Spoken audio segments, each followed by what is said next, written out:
हमारे साथ बात करने के लिए भीम आर्मी के राष्ट्रीय अध्यक्ष विनय रतन जी हैं। आखिर इनका मुख्य उद्देश्य क्या है और भीम आर्मी कहाँ से कहाँ तक जाएगी सर? शुक्रिया। आपके चैनल के सभी दर्शकों को मेरी ओर से क्रांतिकारी जय भीम। देखिए, एक कहावत है हमारे यहाँ, अंधेर नगरी चौपट राजा, टके शेरबाजी टके शेर का खाजा। हमारे यहाँ का जो राजा है वो किसी काम का नहीं है। झूठ बोलना उनका मुख्य कार्य है और लंबी लंबी फेंकना ये उनका मुख्य कार्य है। वो देश के युवाओं को रोज़गार देने के बजाय देश की व्यवस्था को कैसे बेचा जाए इस पर ज़्यादा उनका ध्यान केंद्रित है। मुझे लगता है कि वो मनुस्मृति की व्यवस्था को वापस स्थापित करना चाहते हैं। वो गरीब को इतना ज़्यादा गरीब बना देना चाहते हैं कि वो रोटी खाने को विकास समझे। लेकिन ऐसा नहीं है। अभी यहाँ पर पढ़े लिखे लोग हैं, बाबा साहब अम्बेडकर के लोग हैं, और बाबा साहब अम्बेडकर के लोग जो है ना संवैधानिक प्रक्रिया में जवाब दे रहे हैं। भीम आर्मी भी उसी कड़ी में भारत का एक सामाजिक संगठन है। अब तो खैर मैं इसको एक महत्वपूर्ण सामाजिक संगठन कहूँगा, जिसको आधे से ज़्यादा विश्व में पहचान मिली हुई है और पूरे भारत के 24 राज्यों में इसका अपना कार्य करता रहता है। हम जो हैं लगातार गलत का विरोध कर रहे हैं। मुकदमे होते हैं, जेल जाते हैं, गोली लाठी डंडे खाते हैं, लगातार गलत का विरोध कर रहे हैं और विरोध करते रहेंगे, क्योंकि ये देश किसी की जागीर नहीं है। यहाँ राजतंत्र नहीं, लोकतंत्र है और हम भी उस लोकतंत्र का एक हिस्सा हैं।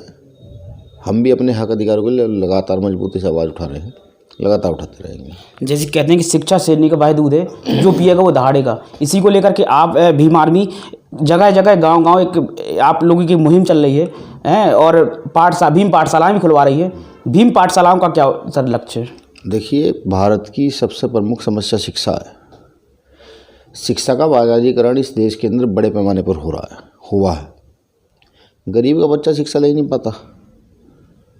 तो हमने गांव-गांव में शाम के समय 1 घंटा 2 घंटे के लिए भीम आर्मी पाठशालाओं का निर्माण स्थापित करना शुरू किया है, जिससे वहाँ गरीब के जो बच्चे हैं, भाई इसमें किसी जाति धर्म की बात नहीं है, लेकिन जो गरीब हैं मोस्टली ये देखा जाता है कि देश में गरीब जो है बहुजन समाज के लोग ही हैं, लेकिन फिर भी और भी समाज के जो लोग गरीब हैं उनको बेसिक शिक्षा देने का काम करते हैं।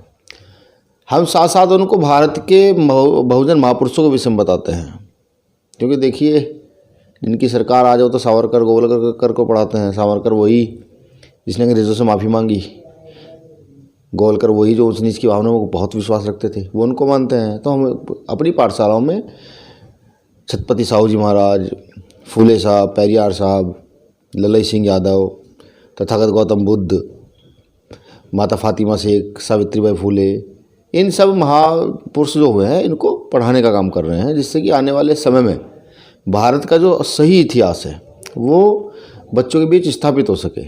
दूसरा, देखिए किसी भी देश, किसी भी समाज, किसी भी गांव, किसी प्रदेश या किसी ज़िले का बौद्धिक विकास तभी तक संभव है जब तक वहाँ के बच्चों को आप शिक्षित ना कर दें। अगर वहाँ शिक्षा का प्रभाव है तो वहाँ का विकास हो सकता है। अगर शिक्षा का प्रभाव नहीं तो विकास कहीं ना कहीं रुका हुआ है। तो ये बात देखते हुए भी कि अब भारत के अंदर जो है ना एक अच्छी शिक्षा की आवश्यकता है, तो भीम आर्मी पाठशालाओं के माध्यम से वो ही स्थापित करना चाहते हैं, जिससे कि और भी लोग प्रेरित हों। मैं कहता हूँ आपके चैनल के माध्यम से तमाम संगठनों को, राजनीतिक दलों को, कि आप भी अगर चाहें, कोशिश करें तो आप पाठशालाएँ खोल सकते हैं और ये एक अच्छा कार्य है, देश हित का कार्य है। ये हम सबको मिलकर करना चाहिए। सर बीजेपी की बात की जाए तो सर सरकार बराबर कह रही है, दावा कर रही है कि हमारी सरकार हमारे राज्य में, यूपी में हो या सर देश के सर तमाम राज्यों में हो, अच्छी शिक्षा मिल रही है। सर आप सर क्या कहते हैं? सर देखिए, ये तो वो सरकार सही कहती है, अच्छी शिक्षा व्यवस्था है, लेकिन वो शिक्षा व्यवस्था पूंजीपतियों के लिए है। जिनके पास घर के अंबार हैं वो बड़े बड़े कॉन्वेंट स्कूल में पढ़ाते हैं, 10,000, 20,000, 30,000, 50,000 पर मंथ की फीस है, वहाँ पढ़ाते हैं। लेकिन जो गरीब है उसके लिए काहे की अच्छी शिक्षा?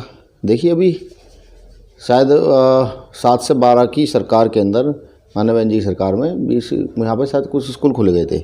ये मेरे सही से कन्फर्म याद नहीं कि उन्होंने खोले थे, किसी और ने। कुछ स्कूल खोले गए थे शायद, जैसे सर्वोदय विद्यालय है, जैसे नवोदय विद्यालय है, इसी की तर्ज पर कुछ स्कूल खोले गए थे। यहाँ दलित के बच्चे पढ़ते हैं, उनका GO सब पास होता है। लेकिन अभी लखनऊ में एक स्कूल है, वहाँ एक छोटा सा बच्चा, तेज़ बुखार होता है, वो वहाँ से स्कूल से बाहर जाता है और एक्सीडेंट में मर जाता है। मैं आपको शिक्षा की व्यवस्था की बात बता रहा हूँ, जो किसी सरकार कहती है शिक्षा अच्छी है। जबकि इस स्कूल में जियो आता है गार्ड का भी, कि गार्ड रखा हो, गार्ड रहेगा यहाँ, कोई बच्चा बाहर नहीं जाएगा। जियो आता है फार्मेसी का भी, कि किसी की तबीयत ख़राब होगी तो यहाँ पर उसको दवाई दी जाएगी। जियो आता है खाने का भी, बाकायदा टीचर्स हैं, लेकिन फिर भी एक बच्चा मर जाता है। और जैसी स्थिति वहाँ की बताई गई कि वहाँ खाने की व्यवस्था सही नहीं है। ये देखिए, करप्शन का प्रभाव इतना ज़्यादा बढ़ गया है कि बच्चों की शिक्षा, जो देश का भविष्य है, उसको उन्नत होनी चाहिए थी, लेकिन वो उन्नत नहीं हो पा रही है। और उसके अंदर भी खाने में से करप्शन काट रहे हैं, दवाई से करप्शन का चल रहा है, गार्ड नहीं रखा जा रहा है, सिर्फ जो है टीचर्स तनख्वाह ले रहे हैं और मौज ले रहे हैं। ये यहाँ की शिक्षा व्यवस्था है। सर यूपी की सड़कों की बात की जाए, सर योगी जी का दावा था कि 15 नवंबर तक यूपी की सभी सड़कें गड्ढा मुक्त हो जाएंगी। सड़कें सर आज भी दर खस्ता हाल हैं। सर भीम आर्मी सर क्या कहती है? देखिए, मुझे लगता है माननीय योगी जी हमारे मुख्यमंत्री हैं, उनको सबसे पहले ना गोरखपुर पर ज़्यादा ध्यान देना चाहिए। हम गए थे भी गोरखपुर, चंद्रशेखर आज़ाद जी जब चुनाव लड़ रहे थे वहाँ गए, तो वहाँ देखा हमने, वहाँ सड़कों की स्थिति इतनी गंदी है कि मैं आपके चैनल के माध्यम से क्या ही बयां करूँ। और वो शहर पानी में डूबा रहता है आधे ज़्यादा। दलित बस्तियों की अगर बात की जाए तो मुझे तो ये सोचकर शर्म आ रही थी कि इस मुख्यमंत्री इस ज़िले में रहते हैं। दलित बस्तियों की तो हालत ऐसी थी। तो देखिए, अभी क्योंकि वो सन्यासी हैं, सामाजिक गृहस्थ जीवन में नहीं रहे, तो सन्यासी सन्यास के हिसाब से ही सोचता है। वो उनको ये लगता है कि पूरा देश, प्रत्येक व्यक्ति वैरागी है, किसी को कोई आवश्यकता नहीं है। खुद हेलीकॉप्टर में घूमते हैं, खुद लगातार सारी सुख सुविधाएं लेते हैं और पूरे देश को सन्यासी बना देना चाहते हैं। यही वो मुझे लग रहा है कि उनका मकसद भी शायद यही हो सकता है कि भाई जैसे सन्यासी को कुछ नहीं चाहिए और इस देश को भी ऐसी ही व्यवस्था में ले आए। लेकिन मुझे लगता है कि ये ज़्यादा दिन चलेगा नहीं, उनका समय ख़त्म होने वाला है। सर यूपी में अपराध की बात की जाए, सर निरंतर ही बढ़ रहे हैं। अपराध को लेकर के सर भीम आर्मी सर क्या कहती है? देखिए, भीम आर्मी किसी भी घटना में जल्द से जल्द पहुँचती है और एफआईआर दर्ज कराती है। देखिए, भीम आर्मी के पास कोई राजनीतिक ताकत नहीं है। हालांकि हमने अपना राजनीतिक दल आज़ाद समाज पार्टी का नाम बनाया है, राजनीतिक दल नहीं है, लेकिन फिर भी हम जो है लगातार दोषियों को सजा दिलवाने का काम कर रहे हैं।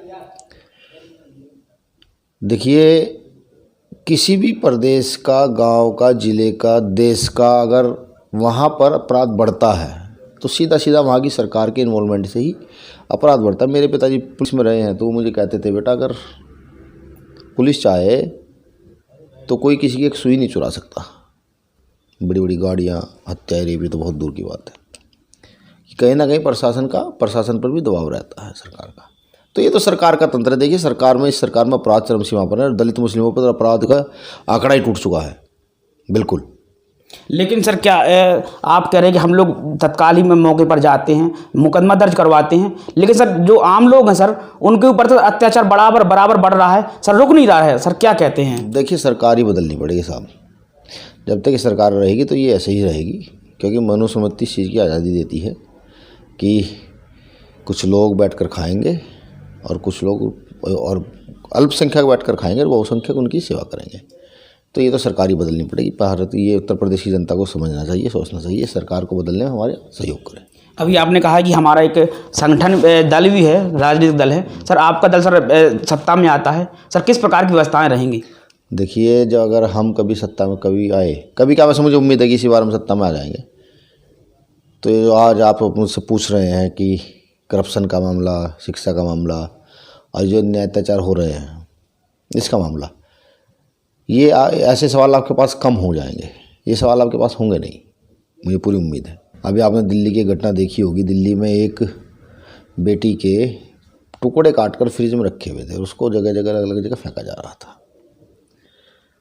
मतलब इतने घिनौने अपराध के बावजूद भी सरकार जो है ना, चीज़ों को हल्के में लेती है, चीज़ों को धर्म की ओर मोड़ने पर लगी हुई है, जाति की ओर मोड़ने पर लगी हुई है। देखिए, जाति, धर्म और व्यक्ति का स्वाभाविक मामला है, वो किसको मानेगा वो तय करेगा।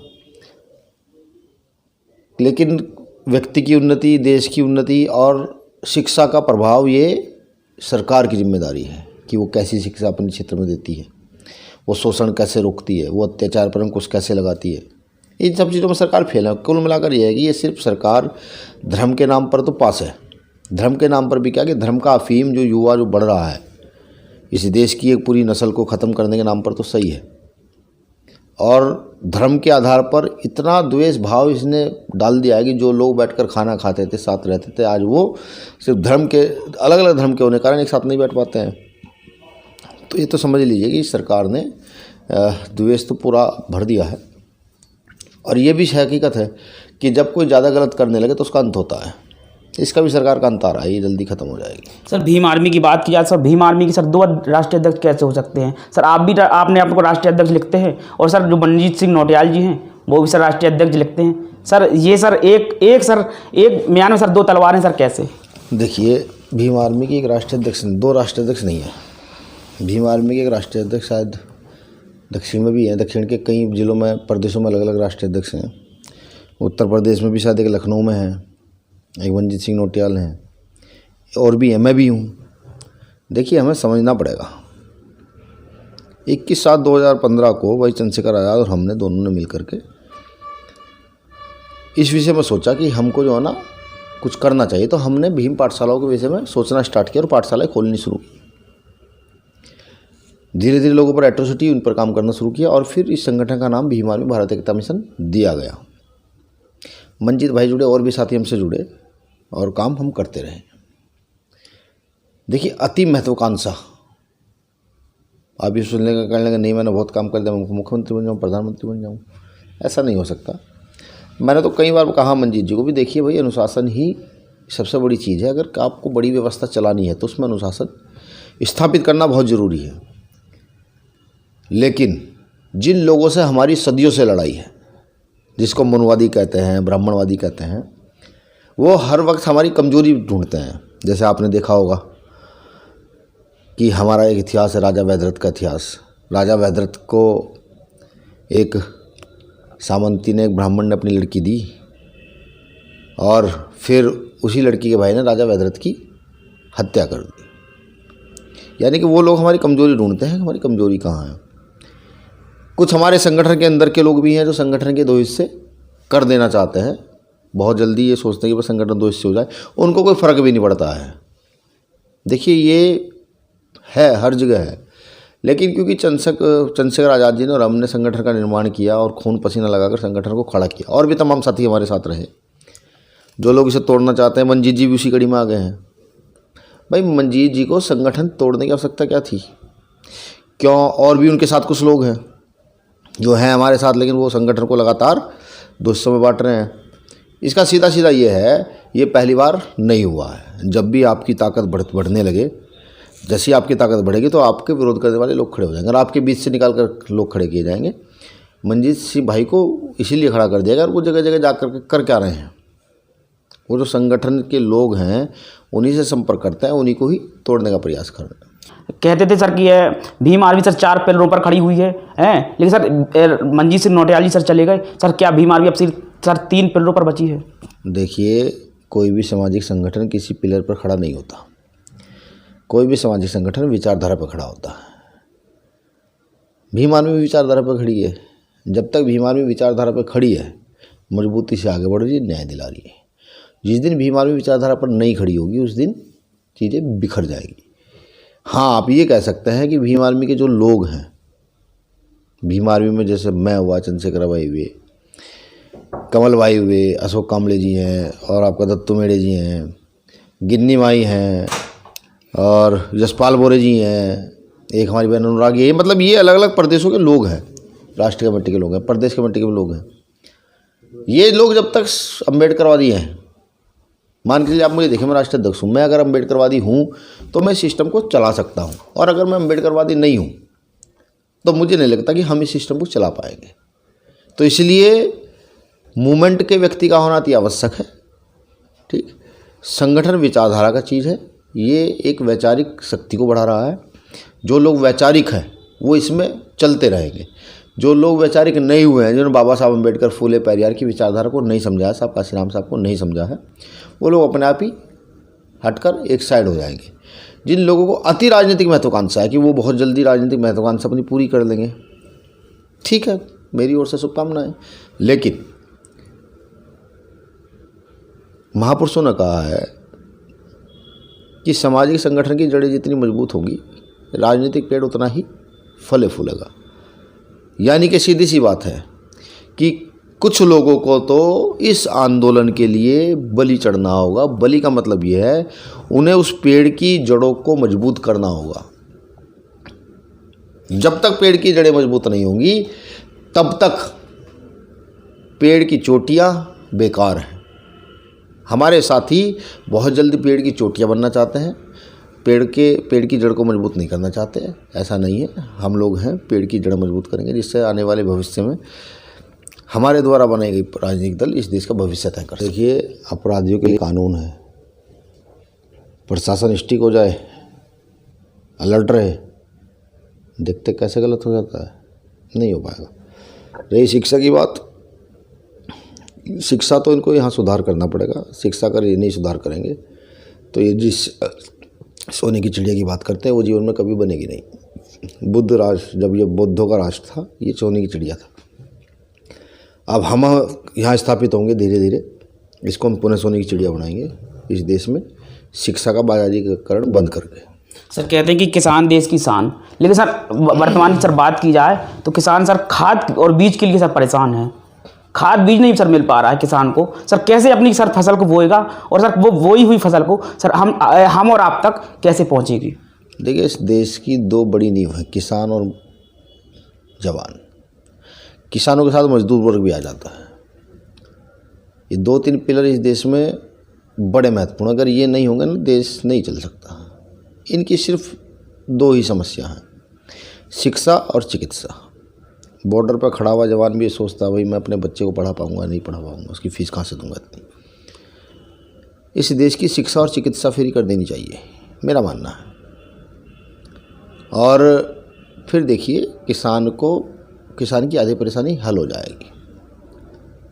भारत किसानों का देश है, खेतों खलिहानों का देश है, लेकिन ये यहाँ की मौजूदा सरकारें नहीं समझ पा रही हैं। ये इसको जो है व्यापारियों का देश बनाने पर लगी हुई हैं।